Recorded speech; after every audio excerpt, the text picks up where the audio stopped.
faut qu'on les enlève. Vous allez être des chats, vous allez miauler, vous allez être en fait mielleux, pendant que des personnes, des dragons vont cracher sur vous. C'est quand même bizarre ça. Vous ne trouvez pas ça quand même bizarre? Lui, son combat maintenant, il faut combattre les radicaux au sein du PDCI-RDA. Ouais, c'est quand même bizarre, hein, comme démarche. Hein. C'est quand même très bizarre comme démarche. Mesdames et messieurs, je pense que je suis signalé. Va falloir qu'on tapote. J'aime pas trop faire cette demande-là. Va falloir qu'on tapote et qu'on partage. Parce que je veux qu'on monte le mercure au fur et à mesure. J'ai l'impression que je suis signalé et je suis en train de descendre. Je suis en train de m'amoindrir tout d'un coup. Donc je vais demander à ce que vous partagez et vous tapotez s'il vous plaît parce que j'ai l'impression que je suis en train de down. Alors on continue. Remarquez, il y a des gens qui viennent m'insulter, des gens même de mon parti, qui viennent me dire, on ne doit pas demander pardon, on ne doit pas, certains même me disent par exemple, pourquoi dans la vidéo tu dis que tu reconnais que le président Alassane Ouattara est vainqueur? Je ne sais pas si vous comprenez, c'est-à-dire qu'il y a des gens jusqu'à aujourd'hui au sein de notre parti qui souhaitent qu'on ne reconnaisse même pas le président Alassane Ouattara comme vainqueur, ce qui va en contradiction totale avec la ligne du président Tidiane Sy. Certainement parce qu'ils... Ah, donc en fait on nous annonce... Vous avez vu tout à l'heure quand je parlais des politiciens ivoiriens. Il dit, en fait, il parle au nom de Tidiane Thiam, sauf si je me trompe. Je vous remets cet élément-là. Appelé au boycott à un moment donné. Oui, mais quand tu boycottes, qu'il y a une élection qui se passe, il y a un vainqueur. Le président Tidiane Thiam, dans sa lettre dans laquelle il demande au parti d'aller aux législatives, si vous voyez la deuxième fiche, en haut, dans le premier paragraphe, il dit une élection s'est tenue. Il donne même le pourcentage de l'élection, 89%. Donc, il ne faut pas que les personnes qui sont extrémistes dans les différents partis fassent en sorte. Alors, écoutons quand même, parce que, non, son discours là est très intéressant. Il y a beaucoup de choses à décoder là-dedans. Écoutez bien. Non, effectivement, très cher. Effectivement, mais il faut le dire quand même. Il faut le dire. Parce que là, on rentre dans la saison politique. Et chacun va entendre ce qu'il faut entendre. Nous, on n'est que des analystes. Hein. Écoutez bien ce qu'il dit. Il faut combattre ces personnes-là d'abord en interne. Et c'est justement pour ça que quand je finis la vidéo, si vous remarquez, il y a des gens qui viennent m'insulter, des gens même de mon parti, qui viennent me dire, on ne doit pas demander pardon, on ne doit pas... certains même me disent, par exemple, pourquoi dans la vidéo tu dis que tu reconnais que le président Alassane Ouattara est vainqueur? Je ne sais pas si vous comprenez, c'est-à-dire qu'il y a des gens jusqu'à aujourd'hui au sein de notre parti qui souhaitent qu'on ne reconnaisse même pas le président Alassane Ouattara comme vainqueur. Ce qui va en contradiction totale avec la ligne du président Tidiane Sy. Certainement pas. Ok. Il dit ce qui va en totale contradiction avec les propos du président Tidiane Thiam. C'est-à-dire que Tidiane Thiam a reconnu que M. Ouattara est vainqueur aux élections. Ah bon. Ah bon, hein? Ok. Mais il n'y a même pas quelques mois, je ne sais pas si c'est la sorcellerie ou je vous ai dit, les Africains, n'allez pas, excusez-moi, je sais qu'il y a beaucoup qui aiment trouver la paix dans les églises, mais les sorciers sont partout. Les sorciers sont partout. Mais, Osman Chérif, tu nous parlais d'anticonstitutionnalité. Il n'y a même pas 4 mois. Tu nous parlais d'anticonstitutionnalité. Tu nous disais qu'il n'y a pas de 4e mandat. Bon, ça là, attendez. Maintenant, si tu nous dis que c'est Tidiane Thiam, oui, Dondofou, je vois ton message. Il n'y a pas de problème. Bonne année, Dondofou. Tu nous dis, c'est Tidiane Thiam qui reconnaît Ouattara. Bon, tu sais que les gens à Yamoussoukro sont sortis pour la Constitution. Je ne dis pas que tous ceux qui sont à Yamoussoukro sont des gens du PDCI. Ce sont des citoyens ivoiriens. Donc tu fais de ces personnes-là des touillants. Est-ce que tu sais ça? Les gens qui sont sortis par rapport à leur Constitution, qui disent qu'il n'y a pas de 4e mandat dans leur Constitution. Tu fais de ces gens-là des touillants. Et tu as pris part au débat il y a quelques mois. Et toi, tu viens nous dire une élection que toi, tu n'as pas soutenue, que ton parti n'a pas soutenue. Tu viens nous dire dans un message par rapport aux élections législatives que M. Tidiane Thiam a reconnu que Ouattara est élu à 80%. Mais en fait, il y a un danger. Il y a un gros danger. Et ce danger-là, d'accord, fait de vous des bandits. Je pèse bien mes mots, des bandits. Parce que ça veut dire que si tu laisses les gens réfléchir et pousser la réflexion loin, vous vous réjouissez du taux que Ouattara a eu à ces élections présidentielles. Parce que ce n'est pas ce qui a été dit dans le message de Tidjane Thiam.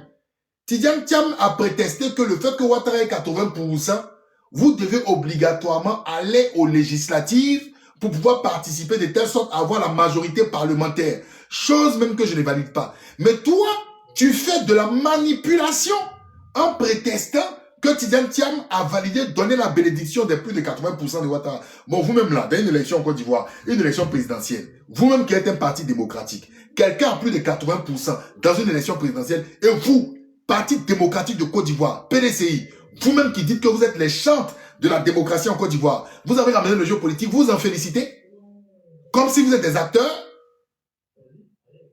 Vous êtes en train de faire comprendre aux gens qu'au-delà du combat politique que vous faites, vous étiez au courant, d'accord, de l'aboutissement du projet de Ouattara. Donc vous sous-entendez maintenant qu'il faut rentrer dans les rênes parce que le travail a été fait. Est-ce de la naïveté ou de la médiocrité ou tout simplement de la sorcellerie politique? Moi je dis aux gens, les sorciers là, on vous fait croire qu'ils mettent des balles dans le pied, ils attrapent le cœur, ils mangent les têtes, mais les sorciers, voici les sorciers. Voici les sorciers. Pour moi, il ne faut même pas chercher. Hein, le sorcier, il est là, il est sous nos yeux. Le sorcier, il est là, peuple de Côte d'Ivoire. Et peuple noir. Voici les sorciers. Hein? Je vais vous dire quelque chose. Ouattara Alassane Dramane peut être un sorcier pour les gens. Mais en 2000, lui, sa sorcellerie là, c'est le caviar de la sorcellerie. Ben, ce que tu viens de faire là, mon ami, c'est de la sorcellerie brute. Tu n'es pas fin. C'est une sorcellerie de tocard. Excuse-moi de te dire ça.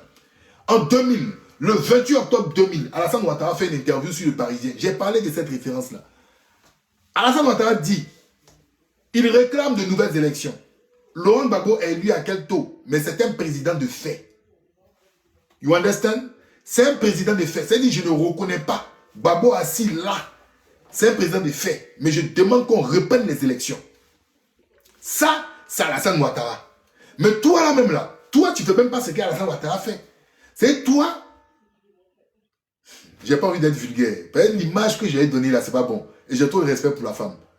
C'est toi-même tu dis, tiens mon bobo Doumao, tiens mon bobo Doumao, tiens mon bobo Doumao. On peut pas être naïf comme ça. Et tu es jeune, tu es brillant. Il y a un problème. Et tu impliques le PDCI RDA dedans. Donc nous, qui ne sommes pas militants du PDCI RDA, on s'en tient à tes paroles. On va demander au PDCI RDA, comme le PDCI RDA, quand la série tout ça, il faisait des communiqués. Donc qu'il soit productif sur les communiqués. Sinon nous, on va se proposer sur ce que tu as dit. C'est-à-dire que ce que Alassane Ouattara a eu là, comme taux là, c'est une reconnaissance. Vous avez l'humilité de reconnaître et vous êtes dans ce jeu-là avec Alassane Ouattara. Donc à partir de ce moment où, c'est-à-dire à Yopougon, les Diaoufoué se plaignent de quelque chose, à Makori, vous venez vous plaindre de quelque chose, ne venez pas exposer cela au peuple.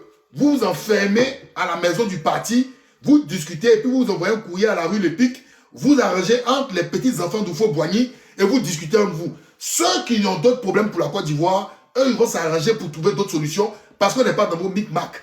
Parce que ça là, c'est une affaire de famille. Si tu dis tu impliques le président Tidjane Thiam dedans, si Tidjane Thiam est responsable, il a toujours l'habitude, avec son équipe de communication, avec M. Yapo Kalist, à communiquer, ils doivent complètement se désengager et se démarquer de la posture cavalière dans laquelle M. Ousmane Chéri prend sur lui. Mais quand il dit nous, il dit le Tidjane Thiam, il implique le PDCI, il implique le président Thiam là-dedans. C'est toute cette affaire de cohérence. Si moi, en tant que militant ou cadre d'un parti politique, je vais parler en mon nom, je dis je parle en mon nom, même si je suis militant de ce parti. Mais je ne m'associe aucunement. Tant que le parti politique n'a pas fait de communiqué clair là-dessus, dire que mes propos sont les propos, d'accord, du parti politique ou du président du parti politique. Ce qui sous-entend que je suis un envoyé. Je suis un messie dominici, d'accord, du président du parti. Et ça, c'est clair. C'est clair. Voici la vilaine manière de faire la politique en Côte d'Ivoire. Et nous, quand nous tenons ces propos, on dit non, soit on a 6000 km où on est des personnes radicales. C'est ça la radicalité? Être cohérent là, c'est être radical? Tu dis tu ne manges pas à porc, mais c'est toi, on voit toi, moi, à Pantin, l'appel à soupe de porc. C'est ça être radical? Ah bah si c'est ça, je suis fier d'être le numéro 1, le number 1 des radicaux. Parce qu'au moins, je peux me lever la tête haute et regarder ce que je fais, ce que je dis. Mais je ne peux pas intervenir sur des panels. Je ne peux pas intervenir sur des émissions de télé. Et je ne peux pas intervenir dans des émissions où je suis en train de prendre la parole. Je dis une chose et 3-4 mois après, je viens et mets une chemise comme les Dalton avec un dernier bouton pour venir dire Monsieur Ouattara, je vous demande pardon. Monsieur Ouattara, mais c'est quoi ça? C'est quoi ça? Monsieur Ouattara, il vous demande pardon. Et je viens sur un plateau pour dire, parler d'humilité, parler de réconciliation. C'est quoi ça là? C'est quoi ça? C'est... Appelé au boycott à un moment donné. Oui, mais quand tu boycottes, qu'il y a une élection qui se passe, il y a un vainqueur. Le président Tidjane Thiam, dans sa lettre dans laquelle il demande au parti d'aller aux législatives, si vous voyez la deuxième fiche, en haut, dans le premier paragraphe, il dit une élection s'est tenue. Il donne même le pourcentage de l'élection, 89%. Donc, il ne faut pas que les personnes qui sont extrémistes dans les différents partis fassent en sorte que il faut être lucide en politique. Docteur Chérif Osman, nous sommes en Côte d'Ivoire. Vous pensez dire la vérité, mais beaucoup... Regardez. Il dit le boycott donne un vainqueur. C'est ça qu'il dit la différence entre vous et Alassane Ouattara. La différence entre vous et Alassane... En fait, prenez la peine d'étudier les hommes politiques. Alassane Ouattara là. Alassane Draman Ouattara. Je dis souvent, à cause d'Alassane Ouattara, on m'insulte et je me sens impuissant. Je discute avec des personnes. Souvent, il y a des soeurs là qui me disent, vous les Ivoiriens là, vous avez, d'accord, vous avez la grande gueule, vous parlez, mais Ouattara vous maîtrise, il est assis à Abidjan. Mais tu as mal. Tu as mal, pas pour toi. Parce que les personnes qui sont censées combattre là, ils ne font pas le job et puis ils ne vous donnent pas des opportunités. Ils ne vous écoutent pas. Tu as mal dans ton cœur. Pas plus tard que même tout à l'heure, j'étais en train de déjeuner avec ma petite soeur. Ma petite soeur m'a regardé et m'a dit, mais franchement, qu'est-ce que tu fous à faire des trucs sur la politique? Parce que ton pays ne mérite même pas. Tu viens, tu parles, tu dis des choses sensées, mais ton pays ne mérite pas. Les gens n'ont rien à foutre de ce que tu dis. Mais tu comprends, tu as la vision. Mais tu vas expliquer comment à ta soeur. Ça fait 14 piges que les gens sont dans ces égarements et autres. Donc par moment tu es là, tu te dis, médiante. On te regarde, on te dit, frère, tu es brillant, mais ton pays là c'est des toclos. Tu vas mourir pour les politiciens cadeaux. Mais tu es là, tu sais, tu crois ce que tu vas faire. On te dit, tu ne fous rien. Ouattara là, vous parlez à chaque fois, c'est un garçon, il est assis à Abidjan. Mais tu sais au plus profond de toi, si tu es à la place de Tidjane Thiam ou d'autres personnes là, tu peux faire bouger les choses. Mais tu ne peux pas. C'est là à faire des mangements de partis politiques entre eux. Tu regardes. Merci Laure. La patience est la meilleure des vertus. Donc tu attends. Et tu continues d'analyser et tu comprends. Mais je me demande si les gens, vous êtes assis pour regarder comment Alassane Ouattara était opposant. Moi, franchement, hein, je me pose la question. Est-ce que le PDCI, le PPACI, vous êtes assis un moment, je ne parle pas de Ouattara aux affaires, vous avez regardé le parcours détaillé quand Ouattara était un opposant. Comment le RDR a commencé sa machine. Ah ouais, pardon. Ferme dans le couloir, et puis je vais être tué. Ok. En fait, je suis inspiré. Hein, bro? Parce que celle-là, vous voyez, j'ai un ami même qui m'a envoyé un message, il me dit, ta petite soeur a raison. Moi, il me lave les mains. Je me bonne chance. Bonne chance. Non, frangin, tu ne pars pas, tu restes avec moi. Hein, wait and see. Je t'ai dit, calme-toi, calmos. Calmos, frangin. Calmos. Un instant. Retiens comme... Un instant. Moi, j'ai... Calmos. Hein? Je me dis, est-ce que vous avez regardé comment la machine RDR s'est mise en place? C'est ça, en fait. C'est une question de machine. C'est une machine. Ils ont eu plusieurs volets. Volet identitaire, volet religieux, volet économique international, volet radio. Ils ont travaillé, ils ont développé plusieurs... Et ils savaient comment atteindre la jeunesse, infiltrer la jeunesse. Mais vous faites quoi? Vous faites quoi? Les tontons sont assis là, ils ont leur petite Mercedes, ils sont dans leur truc, ils vont dans les réunions du parti, ils gèrent 3-4 go, hein, ils discutent les salaires, on met un petit peu sur leur compte, ils viennent... Et puis, c'est ça en fait. Ils n'ont rien dans les réseaux, ils viennent à Bengue, Peut-être ils vont discuter avec 2-3 personnes. En fait, rien. Rien du tout. Aucune vision. Et puis c'est dans ça, hein. C'est-à-dire que toi, tu es dans le peuple, celui qui est en haut, qui doit te servir d'intermédiaire pour trouver des gens. Vous êtes dans la même situation. Hein. Tu l'appelles honorable, tu l'appelles tant. Il n'a aucune connexion. C'est le gars qui ne se lève pas le matin. Il se dit, je dois aller faire du lobbying ou je dois créer un réseau pour aller faire du lobbying quelque part. C'est le gars, en fait, lui, tant qu'il a ses intérêts, ses frais d'émolument, il mange tranquillement, il est avec sa petite famille, hein, il gère ses petites gourdes tranquilles. En fait, c'est que ça, quoi. C'est ça, en fait. C'est des gars. Donc, ils n'ont aucune ambition. Et pour eux, le pouvoir, on va mettre ça dans leurs mains. Il y a d'autres qui se sont dit, hey, Thiam est venu. Thiam, il a les mêmes réseaux que Ouattara. Comme Thiam, il a les mêmes réseaux que Ouattara, on va se mettre derrière Thiam. Quand Thiam, ça a commencé à caler, les gars ont commencé à reculer. Voilà. C'est les gars qui sont assis, à ne rien foutre, à porter des chemises en pagne, à l'effigie de leur parti politique, à aller dans les meetings, à aller danser les petits drapeaux. Hein? C'est pas ça, les gars. Ça, on fait ça quand tu es avec des gens comme les Bédier, parce qu'ils sont un peu souples. Tu fais ça avec des gens comme Babo, parce qu'ils sont un peu souples. Mais Ouattara, là, Ouattara, la machine du RDR, je dis, je vous donne un conseil. Allez faire une alliance entre les enfants de Fouye. Je vous donne 1 an, vous allez apprécier. Vous allez rendre hommage à Henri Konan Bédier. Vous n'allez même pas voir quelque chose dans votre parti. 1 an, faites seulement réconciliation, 1 an, enfants de Fouye. Je vous le souhaite. Parce que souvent là, il faut que les choses se réalisent aussi pour qu'on comprenne les choses. Allez faire. Allez faire réconciliation. Enfants de Fouye, Boigny, Nanan Boigny, en Côte d'Ivoire. Non, allez faire. Vous allez apprécier. Vous n'allez rien voir dedans. Mais je dis, d'accord, je reviens et je dis la machine du RDR. Et c'est parce que la machine du RDR là, vous n'êtes pas assis pour voir comment la machine du RDR, d'accord, a commencé en étant un petit serpentin. Et le serpentin est devenu un anaconda. Parce qu'ils sont fans de l'anaconda. L'anaconda mange, mais l'anaconda meurt. Mais je suis en train de vous dire, l'anaconda n'est pas éternel. Il meurt. À partir d'un moment, il meurt, l'anaconda. Mais je dis, du serpentin à l'anaconda que le RHDP est devenu. Est-ce que vous avez étudié le mouvement de vache maigre? Avez-vous étudié le mouvement de vache maigre? C'est-à-dire que Ouattara, Babo Laurent, opposant historique de Fouye-Boigny, vient aux affaires. Et puis on dit que c'est le FPI qui gère la rue. Et puis Alassane Ouattara va faire une interview. Il dit que Babo là, il est à Abidjan. Et puis il dit, Babo n'est pas président, il est président de fait. Moi, il demande à l'ONU de reprendre les élections. C'est ça là, on appelle garçon. Mais vous savez pourquoi il fait ça?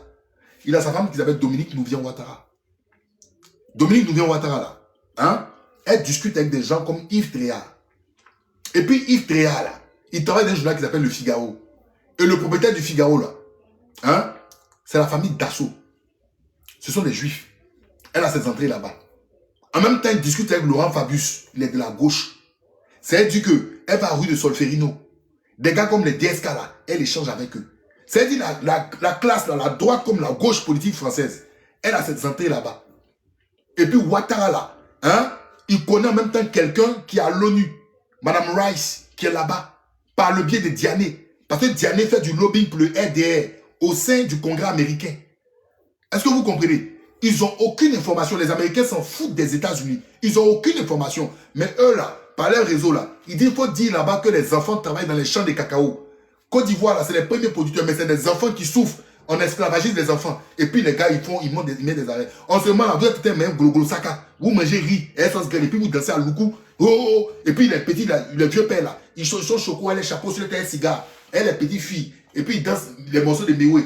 Nana Boigny, oh, Nana Boigny. En ce moment, le RDR travaille. Ils travaillent partout, ils font du réseautage. C'est ça qu'on appelle le RDR rébellion. Et puis Ouattara assis. Et puis comme si les planètes s'alignent pour Alassane Ouattara. C'est-à-dire qu'ils ont joué sur la religion. Ils ont joué sur tout qu'on appelle, comment on dit, le Nord. D'accord? Législatif de 2001. C'est le RDR qui lève le drapeau du Burkina au Congo. Et puis il n'y a pas Kasson en Côte d'Ivoire. Vous comprenez? Moi, je ne suis pas autant de Kabé Niagbé là, je ne connaissais pas. Le Guébier là, je n'étais pas là-bas. Il dit, en 2001, il était en Côte d'Ivoire. C'est RDR, élection législative. À Congo, ils ont tapé les préfectures, tout brûlé dans le nord. Et puis, ils ont levé le drapeau de Burkina à Congo. Est-ce que vous le message, vous avez la pertinence du message? Ils ont levé le drapeau du Burkina à Congo. Et il n'y a pas de garçon. Non, on va mettre ça sur la reconnaissance. Il était assis, hein? Ouattara assis et puis il dit que lui, Gbagbo est président des faits. Ça n'a pas encore changé, hein? Ça veut dire que Gbagbo, c'était en 2000. Gbagbo, c'était en 2000. En octobre 2000, si je m'abuse. D'accord? 2001, il y a élection législative. Ouattara, là, jusqu'à là, il disait, Gbagbo n'est pas président de la République, il est président des faits. Écoutez le cheminement. Mercedes noir, bouillard. IB échoue son coup. Le pays est bizarre. Rébellion 2002. Ouattara dit qu'il a sauté clôture. Ok, il est rentré à Bengué. Ils sont à Makoussi. C'est là que tous les partis maintenant viennent. Eux ils disent, le RDL, ils n'ont pas dit non, on condamne la rébellion, non, on n'est pas prêt pour ta. Ils disent donnez-nous tel ministère, tel ministère, tel ministère, tel ministère. C'est un rapport de force. La France est là. Bongo est là. Thabo Mbeki est là. Chirac est là. Eux, ils veulent tel ministère, tel ministère, tel ministère. PDC, ils veulent tel ministère, tel ministère. PIT, tel ministère. MFA, tel ministère. C'est-à-dire que Gbagbo est là. Et puis on lui dit, Joe, tu es élu, non? Voilà les ministères qu'on veut. Mais les gars, vous attendez à quoi? Vous attendez à quoi? C'est un rapport de force. C'est-à-dire que Gbagbo, tout son parcours politique là qu'il a fait là, a dit, il faut partager ton pouvoir que tu as eu là, comme gâteau. Il n'a pas le choix, la France est là. Gbagbo peut dire quoi? Est-ce que Gbagbo discute avec les Saoudiens? Il discute avec les Russes? Les gars d'Azerbaïdjan? C'est Bengué. C'est Bengué. Il n'a pas le choix. Il va venir, les jeunes patriotes là sont dans la rue. Gbagbo, on ne veut pas. Gbagbo dit, calmez-vous, mes petits. Est-ce qu'elle parlait wow? Mais à la fin, là, elle est devenue ministre. Ça veut dire que, et puis pas n'importe quel ministère. Ça, un jour, je vais venir sur ça. Parce que le LDS, regardez. Alors, quelqu'un me dit ici, est-ce que j'ai les preuves du drapeau du Burkina à Congo? Alors, chers amis, pour faire simple, vous allez sur Internet, vous tapez drapeau du Burkina à Congo, élection législative Côte d'Ivoire. Ne le bloquez pas. Non, ne le bloquez pas. Fallait même pas le bloquer. Fallait même pas le bloquer. Non, non, ça sert à rien. Vous allez regarder. Et le journal par excellence est celui du Patriote. C'est le journal du RDM même là, qui était fier, qui a monté ça. Gbagbo m'en a parlé au Forum de la Réconciliation Nationale qui a eu lieu d'octobre à décembre 2001. Allez regarder et venez me dire, à moins de ça en tout blanc, que je suis un menteur. C'est-à-dire que c'est même pas quelqu'un qui a pris en photo, c'est le Patriote même qui a sorti ça. Donc, moi je sais pas, quand je vous parle là, je vous donne les références, les dates, allez vérifier. Alors, donc je continue. C'est-à-dire que RDL là, eux sont opposants à Gbagbo. Hein. Quand ils sont dans les ministères là, ça signe les contrats. Et puis ils mettent leurs petits. Les gars gagnent les contrats. Mais ils sont opposants. Et ils critiquent Gbagbo. Mais ils sont payés. Ouattara. C'est-à-dire qu'il est opposant. C'est-à-dire c'est à partir de Makoussi, il a dit Gbagbo te reconnaît. Mais mes gars sont ministres. Mais pas n'importe quel ministère. Maintenant là, et puis ils ont leurs gars. Et puis il faut rentrer les gars dans le réseautage. En même temps, leurs bons petits de la rébellion sont de l'autre côté. Mais il a tout gagné. C'est-à-dire qu'on dit que Gbagbo même était président là. C'était pour la forme, sinon Ouattara. Mais il a tout gagné. Tu as un opposant qui est au beurre. Tu as un opposant qui est au beurre. Et puis tu mets Bédier. Bédier aussi avec toi. Bédier avec toi. Mais en fait, les gars, il fallait juste le symbole et prendre tous les trucs. Maintenant, vous êtes opposant à Ouattara. Et puis c'est vous. Oui, bon, le boycott n'est pas productif. Bon, même si la sœur nous gèle, en fait quoi? Bon, on va quand même aller. On ne reconnaît pas Ouattara. Mais après, on le reconnaît. Mais les gars, même l'auto gagnant ne joue pas comme ça. Regardez comment Ouattara est cohérent. Regardez comment Ouattara est cohérent. Nous, on est sur les réseaux. Mais quand on vous regarde, on vous dit des choses. Vous ne comprenez pas. Je ne sais pas, on dirait que c'est la chose. Comme si vous êtes possédé ou bien c'est un même groupe. C'est-à-dire que vous êtes le même. Peut-être là. Les gens ne savent pas. Peut-être vous buvez le champagne en cachette ensemble. Mais parce que c'est tellement cohérent. Mais je ne sais pas. Non. Bon. On est là. En fait, je n'arrive même pas à décrire. Parce que quand on regarde toutes vos actions. Oui, mais oui, je te dis que Ouattara, effectivement, Ouattara gérait. Il était déjà opposant, mais il gérait. Ils étaient aux affaires. Hein. Pour moi, ils étaient aux affaires. Parce que Ouattara a un allié de poids. Son allié, c'est la France. Et la France, sous Gbagbo, elle était militaire. En fait, faut pas qu'on... Moi, j'aime pas qu'on soit hypocrite. Il faut dire la vérité. Sous Gbagbo, là, hein, l'allié de Ouattara était militaire. C'était la France. Il faut pas essayer de maquiller. Parce que même le résultat, Ouattara vient au pouvoir comment? C'est la France qui le met au pouvoir. On monte en décembre, c'est la France qui le met au pouvoir. S'il n'y avait pas de bombardement français, il n'y avait pas les chars français, Ouattara ne serait jamais au pouvoir. Je vous le dis clairement, il ne serait jamais au pouvoir. Il ne serait jamais au pouvoir. Arrêtez vos histoires où vous mentez, où vous tuez. Il ne serait jamais au pouvoir. Mais les 60%, c'est clair. Allez demander à M. Soumaro, à M. Dosso, celui qui gérait la caisse de la centrale de la rébellion, vous allez voir. Allez regarder les contrats d'attribution au niveau du ministre de la communication de l'époque sur les licences téléphoniques. Vous allez voir les parts que les gars ont gagné dedans. Vous voulez moins vivre. Donc voilà. Donc aujourd'hui, résultat, les gens n'aiment pas qu'on parle de l'histoire. Le présent, qu'est-ce que j'ai dit sur le présent? Le présent, on a un pouvoir qui est extrêmement fort. Extrêmement fort par le manque de vision de nos hommes politiques. Est-ce que vous comprenez? Effectivement, comme le cas du Bénin. Comme le cas du Bénin. C'est-à-dire que Patrice Talon, il dirigeait déjà le Bénin économiquement sans être aux affaires. Et le fait de venir aux affaires, il a encore cimenté les clous. C'est exactement un autre schéma. C'est que le pouvoir des talons, c'est vraiment, c'est le fer qui est masqué par un double gant de velours.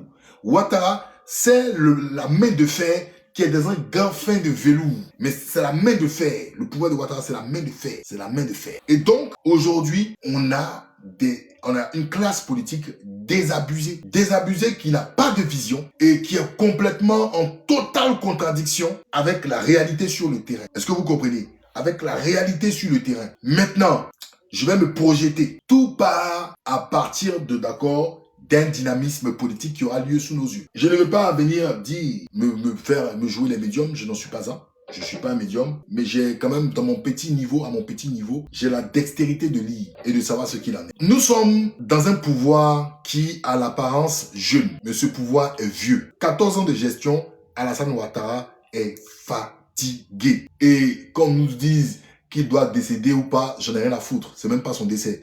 Moi, je dis clairement, c'est même pas son décès. Ils sont fatigués. C'est un système qui donne l'apparence d'être jeune, mais ils sont en déphasage. Ils sont actuellement dans un cycle d'installation de TBO, Téné Birahima Ouattara. Et Téné Birahima Ouattara veut donner l'impression qu'il a aussi une main de fer, aussi ferme que son frère. Il est dans une continuité aussi ferme. Ces mots sont sécurité, sécurité, défense. Sécurité, sécurité, défense.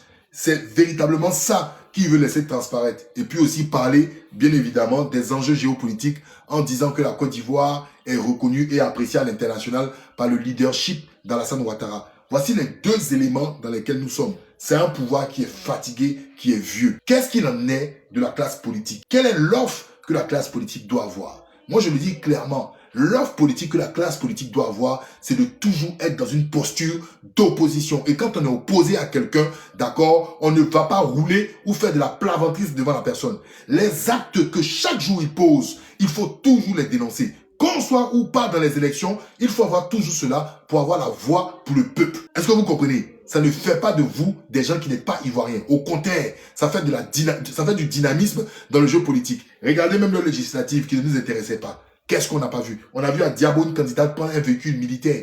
Et c'est là maintenant un véhicule militaire pour sa campagne. C'est là maintenant monsieur Koulibaly Kubien vient parler de cela. Mais quand monsieur Téné Birahima Ouattara offre des cartes de la CMU à des gens à Bobo, pourquoi il ne parle pas de ça? Il est complètement muet. C'est ça on doit dénoncer.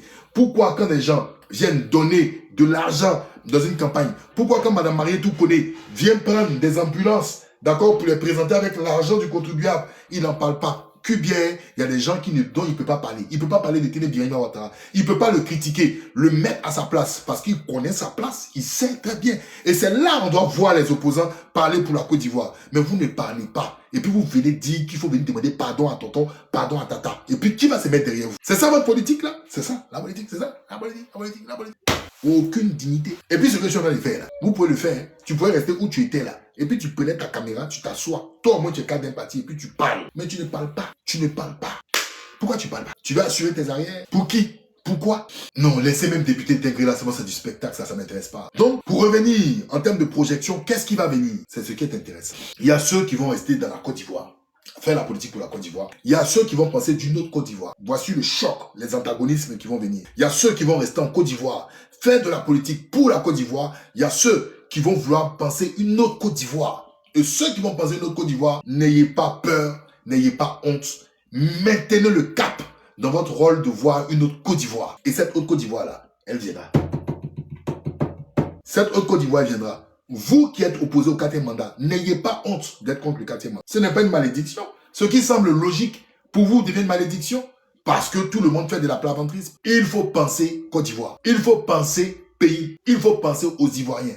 Il faut penser à ces personnes-là qui ne sont pas dans le même dispositif que ces aplaventristes, que ces personnes aujourd'hui qui pensent qu'il faut faire la politique en Côte d'Ivoire en toujours demandant pardon à Alassane Dramane Ouattara. Alassane Dramane Ouattara n'a pas demandé pardon à quelqu'un dans son parcours. Montrez-moi une vidéo où Alassane Ouattara a demandé pardon à Gbagbo, demandé pardon à Gueye, demandé pardon à Bédié. Il n'a jamais demandé pardon. C'est pour ça qu'il appelle Bravcher, non? Pourquoi il appelle Bravcher? Eux aussi, il ne veut pas qu'il y ait d'autres Bravcher dans les partis. C'est là maintenant l'autre vient vous dire, il vous dit d'être des toutous, d'être des chats, de miauler comme des chats, d'accord? Ne miaulez pas comme des chats. Si vous avez la conviction, la Côte d'Ivoire va mal, elle se porte mal, très mal. Si eux n'ont pas le cran de dire que la Côte d'Ivoire va mal, vous continuez dans vos analyses et dites que la Côte d'Ivoire va mal. Parce que quand vous dites que la Côte d'Ivoire va mal, c'est pour vos parents, c'est pour ses parents. Si aller en politique, c'est faire du théâtre, aller en politique, c'est faire du théâtre, laissez-les, ils vont faire du théâtre. On va remettre des émissions comme Dimanche Passion et ils vont venir faire, d'accord, du théâtre à chaque fois. Dans ces propos-là, vous l'avez entendu demander pardon au peuple de Côte d'Ivoire. Dans ces propos-là, vous l'avez entendu, il demande pardon à qui? Alassane Dramane Ouattara et sa clique. Parce que ils ne craignent même pas le peuple de Côte d'Ivoire. Eux là, ils ont peur d'Alassane Ouattara. Alassane Ouattara les effraie. Oh, Ouattara va me prendre. Ouattara va me prendre. Oh, s'il me prend, qu'est-ce que je vais faire? Oh, ma carrière, oh, hein, qu'est-ce que je vais faire? Ma carrière. Mais si je suis un manipulateur, mais il faut me féliciter, monsieur Kanté. Parce qu'en politique, on manipule. Tu me dis, je suis un manipulateur. Mais c'est qu'il faut me féliciter. C'est que je suis dans votre école. Parce que Ouattara vous manipule. Ouattara vous manipule. En politique, on manipule. Si tu me dis je suis un manipulateur, c'est que je suis à la bonne école. C'est que mine de rien, je ne suis pas seulement que nul. J'ai appris à vos côtés. Vous-même, quand vous êtes dans un pays et puis des gens viennent dire je demande pardon au président en 2025, ça vous fait pas honte? Autant de vous fouez dans les années 70, là, 60, là, je pourrais comprendre. Mais en 2025, vous-même, quelqu'un qui a toute sa tête, un intellectuel, qui vient devant une caméra pour dire je demande pardon au président parce que monsieur m'a comporté. Vous-même, vous n'avez pas honte? Vous n'avez pas honte? Et c'est moi, vous venez traiter des manipulateurs. Mais non, le monde il est à l'envers. Le monde il est à l'envers. Mesdames et messieurs, c'était mon allocution pour 2026. Il y a tant de choses à dire et tant de choses à faire. Ne soyons pas pressés. Il y a une seule personne qui tient le gousset ou le sablier, c'est le créateur. Le reste, ce sont que des affabulateurs. Restez tranquille. Il y a quelqu'un qui tient le sablier. Et vous verrez si j'ai tort ou j'ai raison. En passant, oh mon ami, l'indépendant, tu dis je vais parler 5 ans. Ça fait pas 5 ans que je parle. Hein. Je parle depuis 2018, 2017. 2017, 2018, 2019, 2020, 2021, 2022, 2023, 2024, 2025, 2026. Regarde, ça fait bientôt 9 ans de ma putain de vie, 8 ans de ma putain de vie que je parle. Et j'ai beaucoup appris en parlant, franchement. Au lieu d'aller danser, au lieu d'aller m'amuser, j'ai beaucoup appris 8 piges. Et s'il faut que je parle jusqu'au bout, je lise jusqu'au bout, je m'instruis jusqu'au bout, je le ferai jusqu'à mon dernier souffle. Donc, le temps me dit absolument rien. C'est vous qui êtes inquiet du temps. Parce que vous savez que vous n'avez pas la maîtrise du temps, du sablier. Vous n'avez pas cette maîtrise. Et vous n'êtes pas sûr du lendemain. Donc, pour finir, voilà, je donnais un exemple. Il y avait les États-Unis qui ont décidé de ne plus donner des visas aux pays de l'AES, à certains pays. Et ces pays-là, de poussière et autres, ont eu le courage de s'adresser aux États-Unis. On m'a dit hier, une citoyenne américaine, suite au principe de réciprocité, a été refoulée. Où sont passés nos chers politiciens en Côte d'Ivoire pour demander la réciprocité, pour faire demander par leur entrée. J'aime bien le fait que les fous ne craignent, peut-être par ignorance, le coup de pied de l'éléphant. Mais quand l'éléphant voit la j'aime bien rêver. Mais le rêve fait grandir. Sinon, les gens, nous, on passe notre temps à manger, à tirer, à regarder des filles, leur patin, moi, vous. Mesdames et messieurs, je viens de terminer. Je vous remercie vivement d'avoir été nombreux et nombreuses à pouvoir échanger à cette première entrevue de 2026. C'est au Burkina, au Mali, au Niger, cher ami. Oui, c'était au Mali l'événement, mais bon, c'est tout pareil, c'est l'AES qui gagne. Mais merci pour la rectification.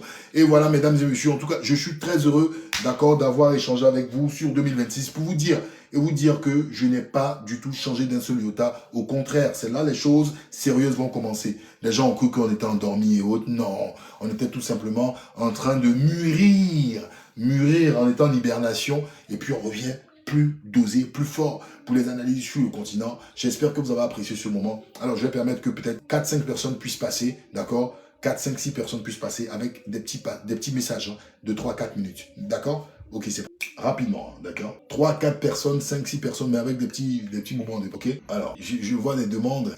Bon, allez, Audrey, ça va me faire plaisir. Alors, qu'est-ce qu'elle veut nous dire, Diane Audrey? Oh, bonsoir, Diane Audrey. Comment vas-tu, très cher? Bonsoir, ça va très bien. J'espère que toi aussi. Je vais pas te souhaiter bonne année parce que tu sais que c'est en avril, toi. Tu connais le 13e mois. Bon, bonne année aux autres. Ce que je veux dire, c'est il faut que nous gardions un mental fort. Il faut que nous créions notre bonheur, notre force sur des facteurs endogènes qui sont propres à nous et non sur les facteurs exogènes. Parce qu'on sait que le bonheur, il se fait par rapport à la facilité de la circulation des biens, à la politique du moment, à tout ça. Mais cette année, elle risque d'être particulière. Donc, il faut qu'on garde un mental fort. Il faut qu'on garde un mental... Voilà, c'était mon message. Merci Diane Audrey d'être passé avec ce message, voilà, qui est clair. Alors, on va écouter mon ami Kevin Thiam. Kevin, comment tu vas? Ça, tout en bas. Oui, tout en bas, aïe. C'est pas tout en bas que je devais monter. Ouais, je sais. Alors, Alors, dans un premier temps, moi, je souhaite te souhaiter une bonne et heureuse année merci, 2026. merci, merci. La santé, mes vœux les meilleurs pour cette nouvelle année. Merci. Voilà. C'est vraiment, c'est juste ça. Moi, je connais ta posture. Tu es quelqu'un qui, très souvent, donne ses arguments, dit ce qu'il pense. Et c'est quand même très bien, pour la démocratie, même si parfois on peut ne pas être d'accord, mais il faut accepter la différence, dans les positions. Donc, moi, je respecte tes positions. J'ai écouté avec beaucoup d'attention aussi tes développements. Et puis bon, beaucoup de courage pour cette nouvelle année. Merci. Pour le combat aussi que tu mènes à ton niveau. Merci. Parce que chacun, je pense, mène un combat. Et puis bon, beaucoup de courage, bonne chance aussi pour tout ça. Et puis vraiment, voilà, que tu es quelqu'un que j'aime bien. J'aime bien écouter, j'aime bien débattre. Parfois, on a des positions qui vont parfois dans le même sens. Parfois, on n'est pas C'est ça, Kevin. Non, mais c'est ça. C'est ce que moi, je veux de la Côte d'Ivoire. On peut pas tous penser de la même manière. Mais, effectivement, oui, voilà, effectivement. on peut discuter, on peut échanger, on peut ne pas être d'accord, mais on peut s'entendre pour la Côte d'Ivoire. Chacun apporte ses arguments. Effectivement. Donc vraiment, c'est ça mon message. Vraiment te souhaiter une bonne et heureuse année 2020. Merci Frangin, on est ensemble, et puis bonne année à toi et ta famille également. Et c'est quand tu veux, tu Merci. passes quand tu veux, Frangin, on est ensemble. Merci. Alors, on va écouter Granger. Granger, bonjour, bonsoir. Comment allez-vous, Granger? Bonsoir, Vincent, j'espère que tu vas bien. Yeah, En tout cas, mes vœux les meilleurs également. cette année 2026. En tout cas, moi, je suis un peu ta vidéo et tout, mais c'est ma toute première fois de suivre un peu ton live. Mais là, il faut dire que je suis très touché par les propos parce que il faut dire que la politique ivoirienne aujourd'hui est très décevante. Voilà. Et bien évidemment, l'opposition qui va dans tous les sens quand il y a les difficultés. Normalement, on ne doit pas seulement être dans l'opposition, ne serait-ce que pour applaudir ou bien pour se faire applaudir ou pour toujours aller dans le sens du pouvoir en place. Non, il faut être droit dans les bottes et puis il faut dire ce qui ne va pas. Voilà, il ne faut pas trahir la population. Parce que moi, honnêtement dit, lorsque je constate les dérapages du PDCI, je suis très découragé. Je suis très découragé. J'ai l'impression qu'ils n'ont pas assez de couilles pour supporter pour porter le flambeau ou bien même pour assumer les conséquences. Voilà, il ne faut pas appeler la population à manifester et puis après se désengager. Parce que quand je dis se désengager, c'est lorsque après les élections et qu'ils voient que ce qu'ils ont voulu faire n'a pas marché ou bien même dans la position dans laquelle ils se trouvaient n'a pas porté ses fruits, automatiquement il faut faire un comeback et puis reconnaître ou bien même avouer devant la population qu'on a mal fait. Alors on n'a pas mal fait. Et lorsqu'on dit qu'on a mal fait, c'est comme si on a trahi la population, parce qu'on a béni la population. Parce que chaque prise de position encourage des personnes à réagir. Et quand ces personnes réagissent, elles réagissent aussi avec engagement. Et quand c'est fait, alors ils doivent s'attendre disons, à des sanctions ou même à tout ce qui est action judiciaire. Ils vont se faire convoquer, ils vont se faire arrêter, parce que c'est à la suite des propos tenus par ces leaders-là que automatiquement ces personnes ont dû réagir. Donc, quand c'est comme ça, elles doivent être assez responsables de bien réfléchir avant d'agir. Cela est très important. Je pense que cette année 2026, on prie Dieu que les choses aillent mieux. Et puis, je pense aussi à toutes ces personnes qui ont été arrêtées durant les manifestations et qui actuellement se retrouvent en prison, qui même ont fêté dans les prisons sans leur famille, ou bien même leurs familles ont fêté sans eux. Vous voyez que c'est difficile. Et moi, quand je vois ça, je dis, mais attention, il faut que la politique, c'est-à-dire l'opposition ivoirienne, se ressaisisse. Voilà. Qu'est-ce qu'ils veulent réellement? Où est-ce qu'ils veulent aller? Même si on a mené un combat, ça n'a pas marché aujourd'hui. Mais ça ne veut pas dire que dans les 5 prochaines années, ça ne va pas marcher. Et ça, il faut vraiment se réorganiser afin de pouvoir atteindre le pouvoir qui est là et puis démanteler le système qui est en train de s'installer. Parce que ça, moi, je pense que c'est pas pour s'arrêter maintenant, mais en tout cas, c'est pour une bonne période que ce système est en train de s'implanter et disons, prendre toute la sphère politique. Et donc, il faut que des dignes fils ivoiriens se lèvent pour critiquer, pour discuter et puis pour aller droit et là où il faut, parce que tous ces dérapages profitent au pouvoir en place. Ok. Donc, bonne année 2020. Merci, je vous ai laissé, Monsieur Ponji, vous exprimer plus longtemps, plus longuement, mais merci d'être passé. En tout cas, ça m'a fait... Désolé. Non, mais bon, j'ai vu que ça venait du fond du cœur, donc voilà. Ah ouais, c'est ça, merci. Merci, Monsieur Ponji, en tout cas. Alors, Monsieur Granger, Monsieur ou Madame Granger? Granger ou Granger? Non, c'est Granger qui vient de parler. Ah, c'est Granger, pardon, j'ai dit Ponji. Alors, donc c'est Ponji dans ce cas-là. Merci, Granger. Ponji, à vous la parole. Ponji, alors, on va écouter De Roots. De Roots, à vous la parole, De Roots. Allô. Oui, bonjour. Bonsoir, mon frère Instant. Bonsoir. Je veux les meilleurs. Également. Que cette année 2026 soit la meilleure, mon frère. Et tous les roucascas derrière nous. Ça fait plaisir de te voir en pleine forme. Ouais, comme d'habitude, hein, tu changes pas de posture, hein, tu restes égal à toi-même, ça fait plaisir. Par contre, moi, je te l'ai toujours mentionné, moi, je suis PDCI dans le sang, tu vois. Ben, ce que tu viens de dire du PDCI, c'est vrai que ça m'a fait des pincements au cœur, mais la vérité, c'est ça. Quand il y a la vérité, il faut dire la vérité. Même sans, moi, je te dirais que, tu vois, tout à l'heure, tu as fait le déroulé, l'arrivée sur la scène politique ivoirienne du RDR en son temps. Tu vois, ça a été vraiment un chemin difficile, un chemin rempli de grabuges, d'obstacles, voilà. Mais aujourd'hui, comme tu l'as dit, le serpenton est devenu anaconda. Et je te donne rendez-vous en 2030. Thiam qui est là, tu vas pas le reconnaître. Il va imposer le PDCI et le PDCI sera la première force politique ivoirienne. C'est moi qui te le dis. Parce que Thiam à lui seul, il fait pas le PDCI à 100%. Et je suis désolé. Thiam, il se fait accompagner de collaborateurs et des gens qui lui donnent des conseils, tout. Il est novice, c'est vrai. Mais moi, je crois que ces 3 dernières années, Thiam, il a beaucoup appris de la manière dont la politique africaine et en général ivoirienne fonctionne. Et là, il va tirer des leçons et tu verras. Tu verras que les prochaines élections présidentielles ou municipales en Côte d'Ivoire, tu vas voir ce que le PDCI va donner. Et tu verras que vraiment le PDCI aussi est en train de faire son chemin. Voilà, okay. C'est tout ce que je voulais te dire. Merci beaucoup, Moussa. Merci De Roots. Ouais. Et puis, j'attends de voir cela. Et quand ça sera le cas, je te donnerai raison. Je dirai, je me rappelle de cet échange que j'ai eu avec toi. Mais merci en tout cas d'être passé et de me préparer à cela. Merci De Roots. Alors, on va évoluer. On va écouter Delben. Delben, micro, s'il vous plaît. Madame Delben, micro, s'il vous plaît. Alors, on va évoluer, on va écouter Madame Laure. Madame Laure, bonjour. Oui, bonsoir à tous, bonne année à tous et à toutes. Que cette année soit une année productive et la santé, l'argent, l'amour, c'est tout ce que je vous souhaite. Bon, merci pour le discours, c'était un très beau discours. C'était un bon discours. Oui, c'était précis, c'était concis. Faut savoir que concernant le PDCI, je suis vraiment déçue parce qu'il y a des gens comme moi qui n'avons pas de parti politique, et j'ai été séduit par Thiam, par cette bataille qu'il a menée, et de voir que certains représentants prennent la parole comme ça pour s'exprimer, c'est un peu décevant. Et c'est ça le vrai problème. Je pense que 2026, il faudra que le PDCI pense à avoir une cohérence politique. C'est très important. Quand vous voulez diriger quand vous voulez diriger un peuple, une population, des individus, il faut avoir de la cohérence. Quel que soit le corps de métier que vous exercez, il faut avoir une cohérence et surtout une cohérence politique. Et franchement, je suis très déçue. Après, bon, je me dis que comme il a dit à titre personnel, son discours est à titre personnel, on verra.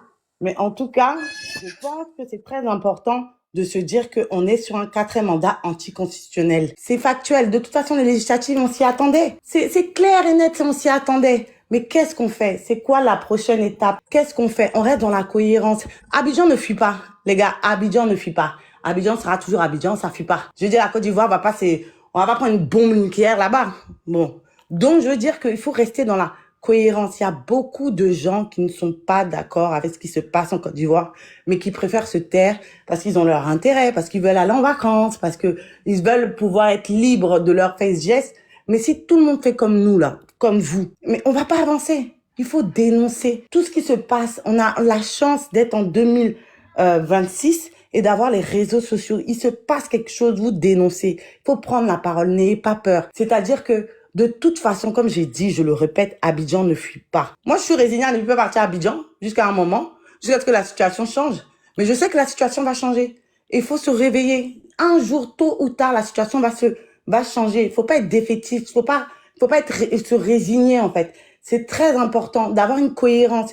Quand tu dis non, et puis même, vous êtes des pères de famille, merde. Pardon, désolé. Mais vous êtes des pères de famille, vous êtes des mamans aussi. Donc quand tu dis non à ton enfant, tu dis non, tu restes jusqu'au bout. Tu dis pas non, et après tu dis ah bon, finalement j'ai dit oui. Non, non, c'est non. Non, je ne suis pas d'accord avec ce qui se passe en Côte d'Ivoire. Je ne suis pas d'accord. Tu ne penses pas qu'à ton intérêt personnel. Pensez à vos enfants. Pensez à tout ce qui va se passer là. Ça sera décrit, ça sera commenté, ça sera raconté à nos enfants. Qu'est-ce que toi, tu as fait pour ton pays? Tu peux pas taper ta poitrine pendant la canne et dire que tu es trop ivoirien alors que tu ne fais rien. Dénoncer, repartager, publier, avoir un engagement politique. La politique, c'est partout, dans tous les gestes que tu fais. Il y a de la politique. Donc, à un moment donné, ne pensons pas que à nous, à nos intérêts personnels, mais pensons à un bien commun. C'est ça, être patriote. C'est ça, aimer son pays. C'est ça. Voilà. Merci en tout cas pour m'avoir donné la parole. Bonne année mais voilà, une année, je sais que c'est une année qui va changer. 2026, c'est pas 2025, c'est pas 2020 non plus et ça va changer. Merci. Merci en tout cas alors pour le message et puis en tout cas voilà, force et courage et ne baisse pas l'intensité pour ton pays. Alors ensuite, je vais écouter qui d'autre parole dans les passages. Je pense que c'est Monsieur Wai. Si je m'abuse, oui, Monsieur Wai. Monsieur Wai, on va aller en 4 minutes. Hein. Monsieur Wai, à vous la parole. D'accord. Bonsoir Vincent. Ça fait plaisir de t'écouter tout le temps et puis voilà. Moi, je veux te dire déjà heureuse année à toi, à ta famille et puis à tous ceux qui te suivent là parce qu'ils ne perdent pas le temps. C'est beaucoup enrichissant tes panels, hein, instructifs et puis ça ne parle pas que de la politique, hein. J'ai suivi tes panels où tu parlais de la Côte d'Ivoire profonde, tu parlais des différentes régions, des ethnies, mais bon, enfin, ça dénote que tu connais ton pays, tu aimes ton pays et puis même au-delà de ton pays, tu parles de l'Afrique profonde et puis tu as une maîtrise du sujet. Ça, c'est plus important. Mais pour la femme qui vient de parler tout de suite, là, elle a dit qu'Abidjan ne fuyait pas. Je suis d'accord avec elle. Mais ce que je veux dire, hein, loin d'aborder une couleur politique, une posture politique, moi, parce que tu sais de quel bord je suis, je veux plutôt dire que quand on a des dirigeants qui dominent, au lieu de diriger, hein, dans l'esprit de la République, bien sûr, parce qu'ils devraient diriger, c'est ce qu'ils devraient être. Mais quand ils dominent, on aura toujours des individus, des frères qui vont se déculotter. parce que la peur règne. C'est pas un esprit républicain. Dans l'idée de la République, de la Constitution d'ailleurs, quand on est une République, on doit avoir la liberté d'expression. C'est pourquoi je salue Insa et puis je salue toutes ces personnes-là qui ont le courage de s'exprimer. Parce qu'on veut éteindre la liberté d'expression et ça ne doit pas marcher dans une république. La Côte d'Ivoire, jusqu'à aujourd'hui, dans sa constitution, demeure et doit être une république. On doit savoir, nous citoyens, que dire non, c'est notre droit. Apprécier, c'est notre droit. Commenter, c'est notre droit. Revendiquer, c'est notre droit. Et quand on veut nous spolier de ces droits-là, il n'y a plus de république qui existe. Instant, bravo, en tout cas, je vais pas être long, c'est pas des débats politiques ici. Enfin, je vais dire pour 7 heures, en tout cas. Bravo, et puis heureuse année, continue d'instruire tes concitoyens, continue d'instruire les Ivoiriens. Et au-delà d'ici, de TikTok, on voit Instant aussi sur des plateaux télé, ça fait plaisir, ça fait plaisir. Moi, je te suis en bas souvent avec tes amis là sur des plateaux, mais non, vraiment instruit, et puis ça dénote de la bonne graine qu'a la Côte d'Ivoire. La Côte d'Ivoire a un futur radio avec des personnalités comme toi. Moi, je dis personnalité, tu peux m'apporter. Bravo, et puis bravo à tous tes followers aussi. Bonne année. Merci Wahi en tout cas pour tout. Merci Wahi aussi. Wahi est un frère qui est très très aussi outillé intellectuellement. C'est dommage que la diaspora ivoirienne est souvent on la méprend. On la méprend, j'arrive. On la méprend. La diaspora ivoirienne, on la méprend. Les bouteilles de coca, ça vide là, ça fait quoi dans ta chambre? On la méprend. On la prend pas vraiment au sérieux. Je pense que Wahi, quand les choses changeront, quand les choses iront au pays, vous serez utile pour parce que voilà des pépites qu'on a en Côte d'Ivoire et puis on les méprend, on nous met des guignols, des amuseurs là, soi-disant influenceurs là pour encore distraire et abattardir en fait la masse. Alors, merci en tout cas Wahi pour cette considération et tu es le bienvenu ici. Gaou Gazer. À bientôt. Merci. Gaou Gazer, comment il va mon frère? Ouais, je vais très bien, Mani Congo. Je te souhaite la meilleure année que la précédente et celle qui était avant, et à tout le monde aussi. Franchement, comme d'habitude, toujours légendaire dans ces petites conférences visuelles. C'est assez pertinent, toujours par défaut. Je sais pas comment tu configures tes trucs, mais franchement, je n'aurais plus de chapeau à te tirer à cette allure-là. Ceci étant, j'apprécie franchement ton analyse sur le PDCI. Moi, il y a la question que je me pose. Vu qu'ils ont voulu aller aux législatives, sachant tout ce qui se passait, et ils ont eu la débâcle qu'ils ont reçue, c'est-à-dire après avoir perdu 20 postes de députés. Qu'est-ce qui adviendra? Surtout quand tu sais qu'un gars comme l'autre, Guy Kaoué, a été réélu. Qu'est-ce qui adviendra au PDCI? Est-ce qu'il y aura une réforme? Il n'a pas été élu? Non. Autant pour moi alors. Il a perdu. Heureusement d'ailleurs. Mais n'en fait que ils ont perdu 20 postes. Est-ce qu'il y aura une réforme du parti ou est-ce qu'il y aura des élections pour pouvoir vraiment revoir la tête du parti parce que l'orientation qui a été donnée était la mauvaise.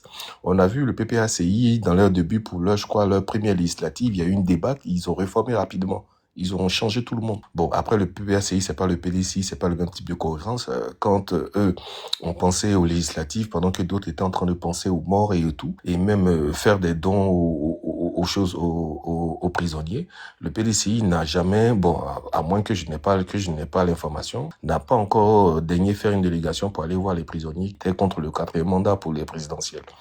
Mais moi, c'est ces questions-là que je me pose au fond, tu vois. Après, non au 4e mandat, hein, on est dedans, on le soutient à fond, autant que faire se peut.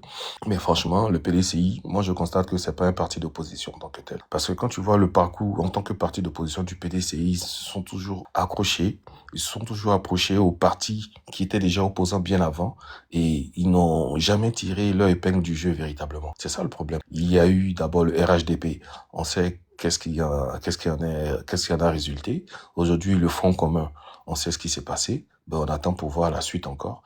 Qu'est-ce que Thiam va dire?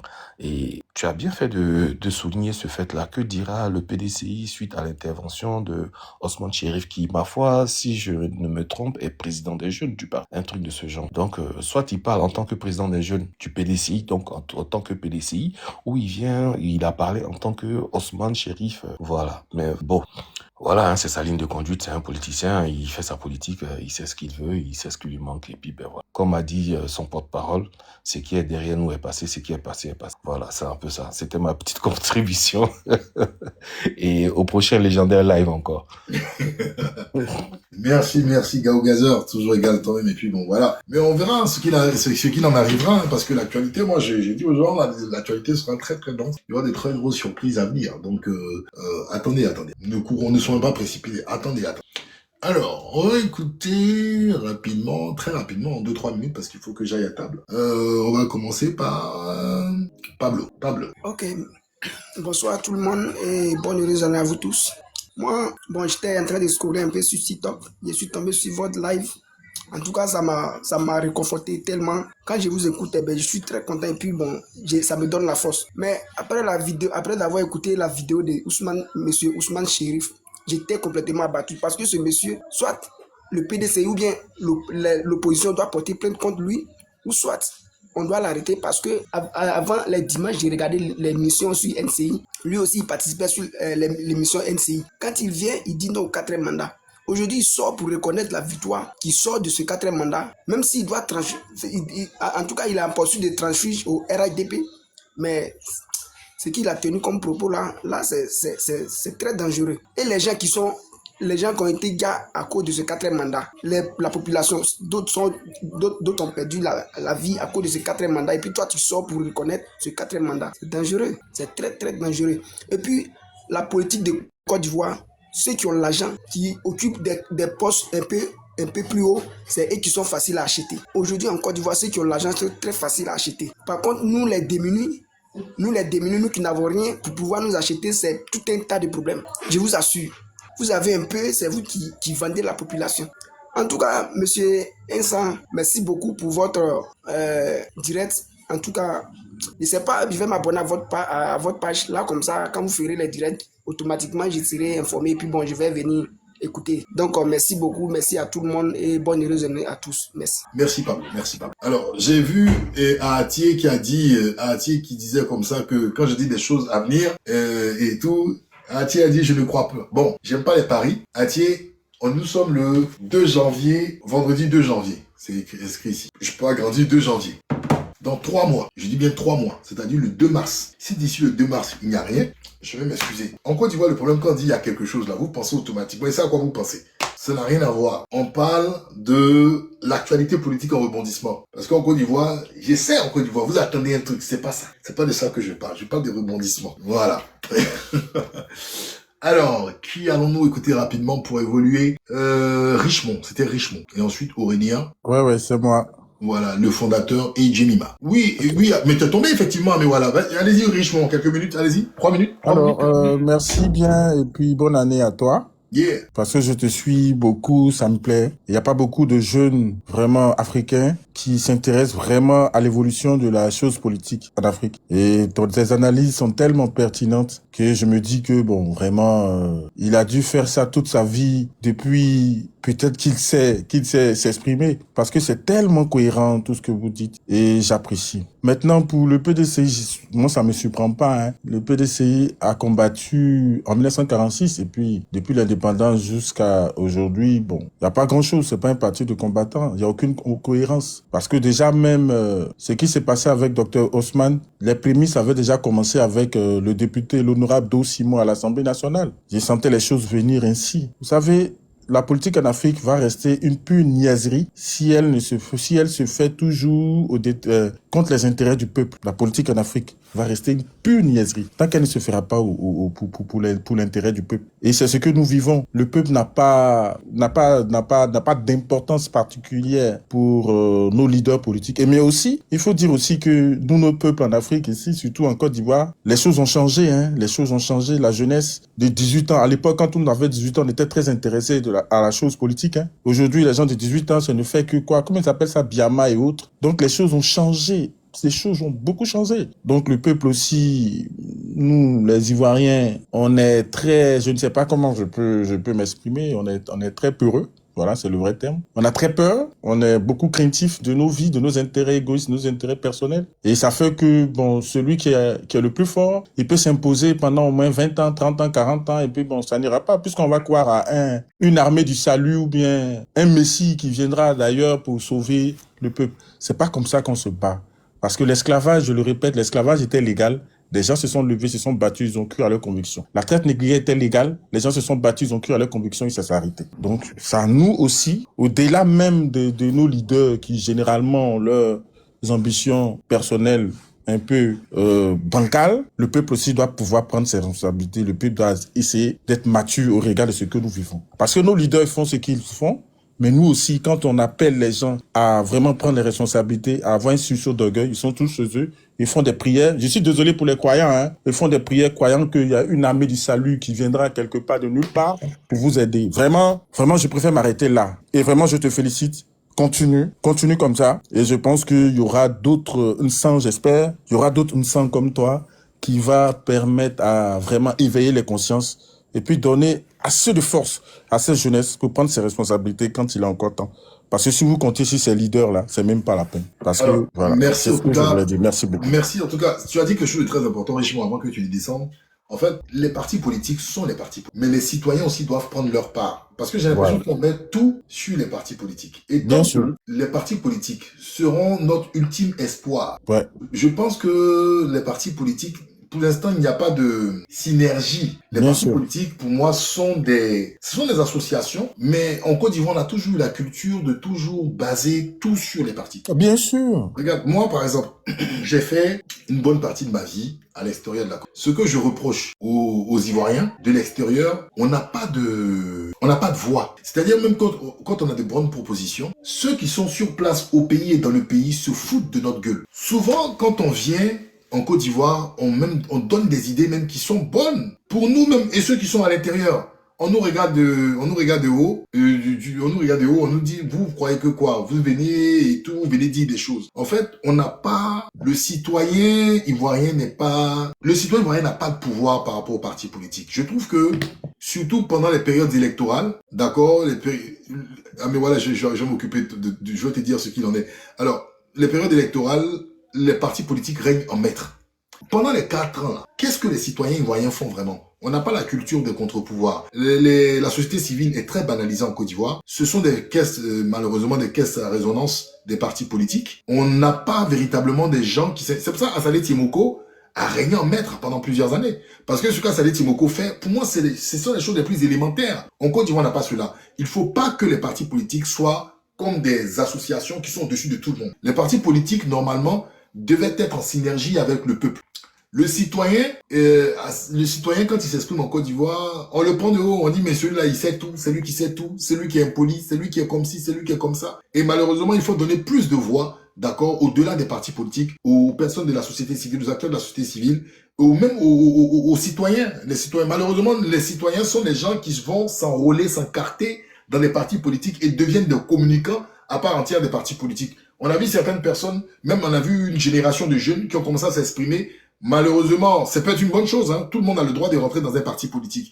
Mais par finir, ces personnes-là ont été siphonnées par la force des choses par des partis politiques et n'ont pas tenu, d'accord, malheureusement, à rester. Je ne dis pas que c'est mauvais de rentrer dans un parti. Tout le monde, mais on peut pas seulement avoir le mécanisme ou la dictature des partis politiques. Il faut que les partis politiques fonctionnent avec des personnes, des personnalités ou des lobbies, des groupes économiquement puissants, d'accord, qui peuvent essayer d'influencer, d'accord, d'influencer le jeu politique. On ne peut pas. Parce qu'à partir du moment où il y aura une forme de coercition ou une voix qui est entendue au-delà des partis politiques, les partis politiques vont s'aligner, d'accord, sur cette voix-là qui est appréciée des masses. Malheureusement, c'est pas ça. On a l'impression même que les partis politiques ont peur qu'au-delà même des acteurs des partis politiques, des personnes qui soient financièrement puissantes ou des personnes qui ont des voix, qui ont des voix qui portent, d'accord, se soient entendues. On a l'impression que les partis politiques ont souvent même lutte un peu contre ces gens-là. Donc, il faut prendre une distance vis-à-vis des appareils politiques, porter un message, porter une voix, et puis aussi sur le plan financier. Moi, je le dis, les Ivoiriens, malheureusement, nous sommes des colonies françaises. Donc, on a un petit peu ce tabou-là avec l'argent. Malheureusement, l'argent bien acquis, l'argent volé, l'argent mal acquis est défendu par les citoyens. Parce que l'Ivoirien ne demande pas aux gens d'où ton argent vient. Qui es-tu? Qui t'envoie de l'argent? Pourquoi tu viens investir de l'argent là? L'Ivoirien n'aime pas ça. Mais quand tu es quelqu'un qui parle de façon libérée de l'argent, moi je n'ai pas de complexe à parler d'argent. Ça ne veut pas dire que je suis quelqu'un de cupide. Hein. Moi je peux te parler de milliards. Ça ne me gêne pas. Et j'ambitionne et je veux que vous soyez des milliardaires. Je ne le dis pas dans un discours politicien. Soyez des milliardaires pour développer la Côte d'Ivoire. Et le développement, c'est pas seulement avec des infrastructures. Le développement, c'est aussi, d'accord, ce qu'on investit. Le développement, l'investissement de qualité. D'accord, les soins, c'est des infrastructures, certes. Mais avant d'avoir les infrastructures, il faut des hommes. Il faut investir dans les hommes. Et le discours même, on doit investir dans le discours, avoir des débats de qualité. On peut ne pas s'entendre, mais on peut échanger en tant que citoyen ivoirien, discuter sur les lois et puis sortir de la mauvaise foi. Parce qu'aujourd'hui, quand on discute, le problème, nous là, nous on a des problèmes. Regardez tout à l'heure, des gens m'ont dit, Nsan, tu es PPACI ou bien tu es PDCI? Nsan, le PDCI, le PPACI, c'est pas la même idéologie. Nsan, d'autres me disent, tu es GPS. Moi, j'ai déjeuné avec ma petite sœur cet après-midi. Elle me dit, tu es très proche des gens de GPS. Toi, t'es pas GPS en cachette. Ma propre petite sœur, même pas mes mères. Mais je l'ai regardé en rigolant. Je dis absolument pas. Mais j'ai des amitiés au sein du GPS. On peut parler politique. On peut ne pas s'entendre. Mais on peut échanger sur des choses qui sont essentielles. Mais je dis, la diaspora même, il faut pas qu'elle soit des caisses à résonance de l'ambassade. Parce que les ambassades, malheureusement, les ambassadeurs sont choisis par choix politique. Donc souvent, on a des ambassadeurs qui sont des militants de partis politiques. Il faut en fait une diaspora économiquement puissante. Des groupes de pression, des lobbies qui pensent Côte d'Ivoire pour le bien-être de la Côte d'Ivoire. Et puis, il faut des personnalités. C'est pour cela, tout à l'heure, je vous ai cité Gondo et autres. Aujourd'hui, ce sont des gens qui vont critiquer, mais à la fin de leur supplice, ils demandent pardon à Ouattara. Est-ce qu'on peut critiquer en Côte d'Ivoire sans forcément demander pardon à Ouattara? Moi, je peux pas, personnellement. J'ai pas eu cette culture-là, j'ai pas eu cette éducation. Tu viens, tu critiques un système, et puis à la fin, pardon, monsieur le président. Ça ne passe pas dans ma tête. Ça ne veut pas dire que je suis impoli ou je suis mal élevé. Mais pour moi, Ouattara est le premier employé des Ivoiriens. Et quand tu dis ça aux Ivoiriens, les Ivoiriens disent que non, tu es mal élevé. Il est le premier employé des Ivoiriens, il n'est pas le roi des Ivoiriens. Mais quand tu vois toute cette classe intellectuelle qui est complètement rongée et qui est complètement corrompue, soit peut-être par la force des âmes, la peur, parce que la prison, plein de choses, les gens ne disent pas la vérité. Alors, dans ce cas-là, qui va dire la vérité? Qui va dire la vérité? Donc, il faut à un moment décomplexer le débat. Il faut plus seulement que les partis politiques soient les maîtres du débat. Il y a des talents, moi j'ai vu des jeunes dames, des jeunes sœurs qui sont même ici et autres qui ne s'expriment pas, qui malheureusement sont dans des chapelles politiques. Or, elles peuvent mieux donner même en étant au-delà des chapelles politiques. Les citoyens de qualité améliorent le débat. Les partis politiques n'ont pas la dictature du débat. Jusqu'à présent, ça fait 14 ans que les partis politiques jouent leur rôle. On nous dit qu'ils n'ont pas de bonnes stratégies. Quelle stratégie faut-il avoir? Aujourd'hui, ceux qui sont en longueur de journée en train de parler des méandres du pouvoir Ouattara sont des personnes qui sont sur les réseaux. Et on nous nargue. On nous dit que non, le virtuel n'est que le virtuel, tout se passe aux élections législatives. Voici Saleh Tiemoko qui n'arrête pas de se plaindre aujourd'hui. Les Ivoiriens se moquent de lui, on lui dit de passer à autre chose. Or, ce qu'il dit, c'est quelque chose de noble, c'est quelque chose de digne. Il vient avec des preuves, mais qu'est-ce qu'on fait? Donc, ne méprisez pas et ne sous-estimez pas ces citoyens et citoyennes qui viennent ici à visage découvert s'exprimer. Il faut les encourager. Il faut qu'il y ait une autre alternative, des citoyens de qualité qui, au-delà des partis politiques, ont leur mot à dire, ont des choses à dire. Et puis, au-delà de cela, moi, je n'aurai pas de complexe. L'argent, c'est important. On est dans un monde capitaliste. Il faut des moyens. Il faut arrêter de diaboliser le sujet argent, mais il faut savoir aussi, bien évidemment, avec qui doit-on faire de l'argent ou on doit mettre en place des structures. Je ne dis pas, je suis initiateur de quelque chose. Ne venez pas me voir une inbox pour dire, c'est quoi ton affaire d'argent, tu inities quoi? Je n'initie rien. Mais je suis en train de mettre dans un coin de votre tête qu'il faut aussi de l'argent pour pouvoir aussi faire bouger les choses. C'est ce que je suis en train de vous dire. Voilà. Alors, on va écouter le fondateur, après Richemont. Il y a une personne qui était là, Madame Guy, qui est tombée, c'est pas grave. Next time. Le fondateur, rapidement, 3-4 minutes, s'il vous plaît. Votre micro, le fondateur. Votre micro, le fondateur. Bonsoir à tous et bonsoir Vincent. Merci Bonsoir. pour tout ce que tu fais pour, je peux dire, l'Afrique francophone. Moi, j'ai une question à te poser parce que je te suivais très longtemps. Je t'ai suivi aussi il y a longtemps aussi.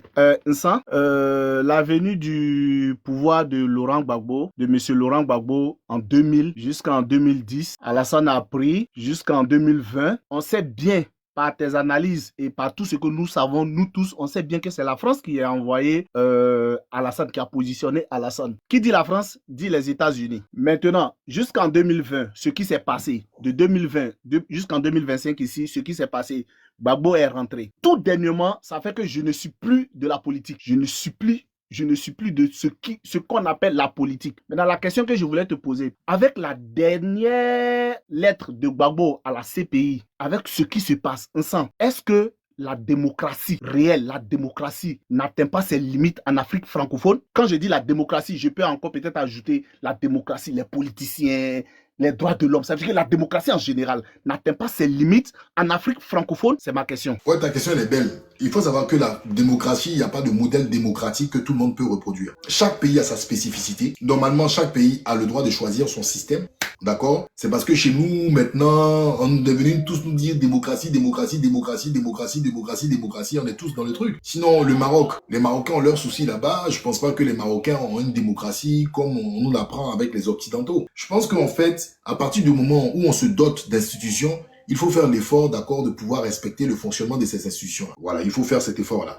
Mais il n'y a pas de modèle démocratique. Moi, je ne crois pas à la magie de la démocratie. Hein. Moi, je suis clair. Je ne crois même pas en la magie de la démocratie. Il y a un pays qui élimine des gens chaque jour, qui a un système qui a fait qu'aujourd'hui, ils sont l'une des puissances qui rivalisent avec les États-Unis. C'est le modèle chinois. Le modèle chinois n'est pas une démocratie. Mais quand ils viennent nous prêter de l'argent, est-ce qu'on critique leur argent? Donc, faut pas... Après la démocratie, moi là, je n'y crois pas. Je n'y crois vraiment pas. Je pense qu'il faut, quand on se dote d'institutions, il faut faire l'effort de respecter les textes et les institutions qu'on se donne. Mais pour moi, je ne suis pas un expert en démocratie. Je vais aller partout pour aller parler de démocratie. Quand les Saoudiens viennent construire des mosquées à Koumassi, on ne jette pas leur argent pour dire que non, c'est pas l'argent de la démocratie. D'accord? On prend cet argent-là et on va faire des prêts avec les Saoudiens. Donc, cela est relatif, d'accord, à chaque histoire et relatif à chaque État. Mais quand tu te dotes d'institutions et des tests, je vais m'arrêter là, j'arrive. Quand tu te dotes d'institutions et des tests, c'est bon, je dois dîner bientôt. Quand tu te dotes d'institutions et des tests, d'accord, il faut faire l'effort, bien évidemment, de respecter cela. Le Ghana nous l'apprend. Les Ghanéens, ils ont choisi leur système. Après tant d'années de pouvoir militaire, de régime militaire, ils font l'effort, d'accord, de respecter cela. Le vrai problème chez nous en Côte d'Ivoire, c'est que on a des institutions, mais ces institutions-là, d'accord, fonctionnent selon la vision d'un clan et d'un groupe. Faut pas qu'on se voile la face. Mais demain, si en Côte d'Ivoire, les Ivoiriens décident, d'accord, de mettre en place un système autre que la démocratie, j'aimerais bien qu'on fasse un référendum et que cela soit débattu. Et que cela soit débattu. Si il y a une majorité, bah, on va suivre ce système-là. Mais il faut qu'il y ait vraiment de la pédagogie derrière. Mais moi, je ne suis pas en tout cas un champ de la démocratie. Parce que les États-Unis est un exemple démocratique, mais ils ont aussi la facilité de lâcher des bombes sur des territoires qui ne leur autorisent pas selon les principes démocratiques. Donc j'espère que j'ai été clair. Et puis voilà, le vrai problème en Côte d'Ivoire aujourd'hui, on piétine du pied ce qui se passe parce que c'est un groupe, c'est un clan qui gère son affaire. Voilà. Faut qu'on change la lutte. Faut qu'on change la lutte. Oui, non, on doit changer la lutte. On doit quoi? On doit changer la lutte. Ça veut dire que la lutte, on doit de la manière dont on mène la lutte actuellement, on doit changer. Il y a des choses à revoir déjà, nous, en tant que... C'est ce qui a fait que aujourd'hui le PDCI sort derrière pour aller demander pardon et puis mélanger. Je ne suis pas du PDCI, frangin. Après, le PDCI est le PDCI, le PPACI est le PPACI. Ce sont des associations privées, ce sont des partis politiques. Moi, je m'exprime en tant que citoyen. Je ne peux que donner mon point de vue et mon point de vue peut être apprécié comme ne pas être apprécié. C'est cela aussi le choix des uns et des autres. Donc, toi, en tant que citoyen, tu émets ton point de vue. Peut-être ton point de vue peut être apprécié, peut ne pas être apprécié. Mais bon, voyons comment les choses évoluent. Et c'est pour cela, je dis que le discours même politique, que le débat doit être ouvert en Côte d'Ivoire. Parce qu'il n'y a pas seulement il n'y a pas que seulement dans ce milieu-là qu'il y a des uniques dépositaires de la vérité. Tout citoyen a sa part, a sa contribution à apporter à la société en Côte d'Ivoire. Et c'est ce que tu fais, et c'est ce que je fais. Voilà. Merci. Merci le fondateur. Merci d'être passé. Docteur et ensuite Amewala. Allô, bonsoir frère. Bonne heureuse année.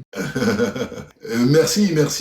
Bonne heureuse année à tout le monde, bonne heureuse à tout le monde. Et puis je suis vraiment d'avis avec tout ce que vous êtes en train de dire. Je suis vraiment content que vous puissiez aussi éveiller, comment on appelle ça, la conscience des frères qui sont sur votre live. Et alors, donc moi je prends part de ce truc-là parce que vraiment, je trouve vraiment triste la société civile ivoirienne. Et ça me plaît beaucoup parce que vous avez les terminologies qu'il faut en sciences politiques. Quand vous dites société civile, je me retrouve dedans. Et quand vous parlez de santé publique, ainsi de suite, ce sont des terminologies qu'on utilise en sciences politiques. D'abord, il y a un gros problème avec nous, les Ivoiriens. Vous savez, moi, j'étais un profane jusqu'en 2002. Et j'ai pris la peine sur moi d'aller à l'école quand la Côte d'Ivoire a été attaquée. Quand même que je travaillais, je suis reparti au lycée communal et puis je puis totaliser les points qu'il fallait et j'ai été admis à l'université pour étudier les relations internationales. Alors, d'abord, il faut dire que nous avons un gros problème. Le problème, il est vraiment gros en Côte d'Ivoire parce qu'on n'aime pas lire. On n'aime pas lire. On n'aime pas faire nos propres recherches. Nous avons un gros problème. Et ça, les gens ont réussi ça depuis l'après 2011. C'est-à-dire que, d'abord, si je dois me référer à la date du 11 avril 2011, les Français l'ont fait sciemment. Je ne sais pas si vous vous souvenez de quand est-ce que le travail forcé a été aboli. Le travail forcé a été aboli le 11 avril 1946 à partir de la loi Félix Houphouët-Boigny numéro 46-645 du 11 avril 1946. Et c'est le 11 avril 2011 que la France nous a réimposé le travail forcé. Et ça, ce sont des choses que nous devrons connaître si nous voulions nous exprimer en tant qu'amateurs en politique ou quoi que ce soit. Mais nous n'avons pas les connaissances requises de la discipline de la science politique et nous voulons parler politique. Mais ils ont réussi à blanir la société civile ivoirienne, la jeunesse, qui devrait être le développement humain, comme je l'avais souligné tout à l'heure, en nommant Kandia comme ministre de l'Éducation nationale. Vous voyez déjà, ils ont voulu tuer l'éducation de la société civile ivoirienne. Donc, ils ont mis une personne qui n'était qu'analphabète à la tête de l'éducation nationale pour détruire la situation de la jeunesse ivoirienne. C'est malheureux parce qu'aujourd'hui, nous savons que c'est les Africains qui ont d'abord commencé comment on appelle ça, la démocratie. Parce que même tous les penseurs, philosophes grecs, ils sont venus s'instruire en Afrique, en Égypte pharaonique, et puis ils sont repartis. Et aujourd'hui, on nous parle de démocratie occidentale. Pourtant, la démocratie même, elle est telle que telle africaine. Alors, il y a une société civile démocratique lorsque nous avons une éducation démocratique. Ce qui veut dire que nous devons nous permettre, quand tout à l'heure vous avez parlé, vous avez dit que chaque Ivoirien devrait avoir le droit à la parole. Ce que les Ivoiriens n'ont pas aujourd'hui parce qu'ils sont épeurés et qu'ils ne peuvent rien faire. Ils sont là, ils parlent, après ils vont demander pardon, comme vous l'avez souligné. Oui, ça c'est parce que la France n'a pas voulu qu'il y ait des écoles où la discipline des sciences politiques est enseignée. Pour parler politique, d'abord, il faut savoir ce que c'est que la politique. La politique, c'est la bonne gouvernance de la société civile, ok? Et donc, avec cette société civile-là, nous allons avoir une politique. Et c'est la politique-là qui va permettre que nous puissions avoir droit au vote. Et la démocratie, comme on le dit, malheureusement, on va toujours dire non. On va toujours citer les penseurs américains, les penseurs occidentaux. Or, pourtant, nous avons des penseurs dont les œuvres ont été détruites et que nous ne pouvons pas aujourd'hui avoir accès. Donc, c'est la raison pour laquelle nous devrons nous engager, nous-mêmes en tant qu'Ivoiriens, à continuer de nous battre pour pouvoir faire nos propres recherches. Quand vous voyez quelqu'un qui est docteur là, n'ayez pas peur de lui. Quand vous voyez quelqu'un qui est professeur, n'ayez pas peur de lui. Parce que pour finir, les gens disent non, ils sont intellectuels et puis regardez comment ils agissent. Ça doit vous interpeller leurs agissements. Parce qu'il peut y avoir plusieurs manières d'avoir obtenu les diplômes. En ayant réellement étudié, en ayant triché, en ayant été favorisé. Et il y a des gens même qui doivent être aujourd'hui, et comment on appelle ça, des professeurs, des docteurs qui ne le sont pas parce que les examinateurs sont contre eux. C'est le même cas que nous avons vécu de 2000 jusqu'à 2011 en Côte d'Ivoire. Le président Gbagbo était quelqu'un qui voulait le bien-être des sociétés civiles ivoiriennes. Et les Français ne le voulaient pas. Donc, ils se sont opposés comme les examinateurs et son pouvoir a été perturbé jusqu'à ce qu'il soit envoyé à La Haye. Alors aujourd'hui, c'est à nous de prendre sur nous la responsabilité de pouvoir faire nos propres recherches afin que nous puissions nous défendre en public. Mais avant, il faut que nous ayons une base qu'on appelle l'éducation civique et morale dans les écoles, comme on le faisait avant. Nous devrons remiser là-dessus, la question d'éducation civique et morale. C'est ce qui va permettre de dire à l'élève d'être un bon citoyen. Faute de quoi, nous allons toujours continuer à nous morfondre. Excusez-moi, mais je me souviens en 2016, il y a comment on appelle, un dirigeant de l'ex-FPI qui est arrivé et qui dit comme ça, hein, vous les jeunes là, vous dites que vous voulez étudier la politique. Vous voyez déjà, tout à l'heure vous avez mentionné ça. C'est comme s'il y a un conflit de génération entre ceux qui veulent assurer la relève de ces personnes-là qui ont donné l'impression de nous donner, comment on appelle ça, le chemin qui va mener à la démocratie de la Côte d'Ivoire. Donc, pendant que les gens étudient, la jeunesse étudie pour continuer ce que vous avez commencé, ça doit être un plaisir pour vous de ce que vous avez déjà planté et que les autres vont continuer l'œuvre. Mais eux, ça les énerve. Jusqu'au point même où il y en a d'autres même, quand on parle de quelqu'un qui a fait l'école de guerre de Paris, et il se dit, tu sais tirer un fusil. Mais à l'école de guerre de Paris, on ne tire pas fusil. On ne tire pas de fusil à l'école de guerre de Paris. Non, alors. Voilà, là-bas, ce sont les grades de commandant à général. Et ce sont les 4 corps. Gendarmerie, armée de terre, armée de l'air, et puis la marine. Ce sont ces 4 corps-là qui sont là-bas. Docteur. Oui. C'est très intéressant ce que vous dites, mais je serais malheureusement obligé de Non, c'est pas mettre un grave. terme. C'est déjà bon. C'est déjà bon. C'est déjà bon. Vous m'avez donné la Mais parole. bon, je pense J'apprécie. qu'on aura le temps de faire d'autres échanges. On aura d'autres échanges assez intéressants sur certains sujets. Et ce serait un grand plaisir que je pourrais ici, voilà, vous recevoir et échanger avec vous sur ces sujets-là. Je pense que je vais me donner du temps parce que cette année, il y a pas mal de choses à venir et à décortiquer. Donc, j'espère que vous serez là parce que vous avez dit des choses super intéressantes. Le frère, juste donnez-moi 2 petites minutes et puis je vais boucler. Allez-y. 2 petites minutes. C'est-à-dire que nous n'avons pas les experts d'évaluation en gestion des risques. Lorsqu'on entend les Français à leur réunion du 8 novembre 2023 à l'Assemblée nationale française au département des relations des affaires étrangères qui disent que oui, il faut transformer Port-Boué, port autonome d'Abidjan et puis aéroport en camp multinational et que ça ne veille, c'est-à-dire que ça ne fait pas, c'est dommage quoi. C'est le général Castres, vous parlez du général Didier Castres. Exactement, Didier Castres. Qui est aujourd'hui le chef d'état-major, le PDG de Geos France. Donc, avec Anne-Sophie Havé. Oui, Anne-Sophie Havé qui est ambassadeur.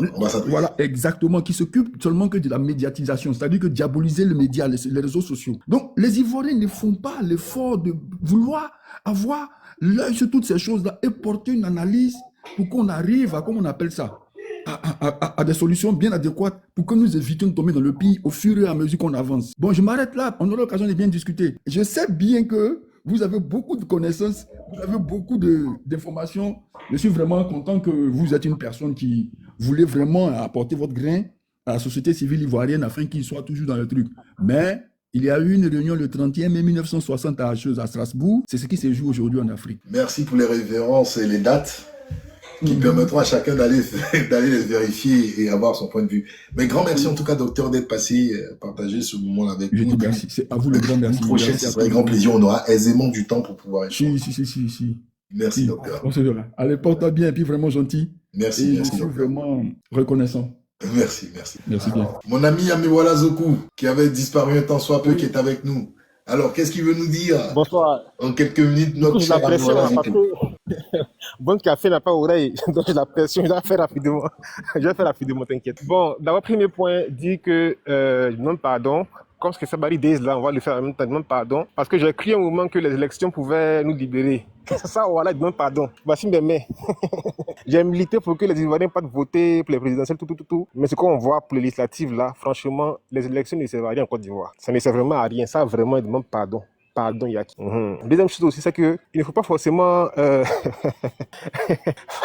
trop tirer sur la population. Je me dis que les Ivoiriens actuellement, là, ce n'est pas qu'ils n'ont pas envie de s'émanciper. J'ai failli dire libérer. Oh Seigneur, de s'émanciper. Mais c'est juste que, de un, la peur gagne plus de terrain. Et puis, de deux, il y a une grosse déception. Moi, le 31, là, j'étais dans l'amertume totale. Parce que la question, c'est quoi? C'est à quel sien se vouer? On va beau pleurer dessus, hein, mais même en France, il a fallu un leader devant, De Gaulle. Aux États-Unis, pareil. En Angleterre, pareil. Churchill a fait le boulot. Il faut toujours un leader. Je ne pense pas que la Côte d'Ivoire manque de leader, mais je pense que les Ivoiriens, même qui ont envie de s'émanciper, là, ils sont tétanisés, ils sont apeurés par ci ou par ça. Voilà. Et puis, malheureusement, la sphère politique nous déçoit tellement. Voilà, malheureusement, c'est ça. Donc, on va encore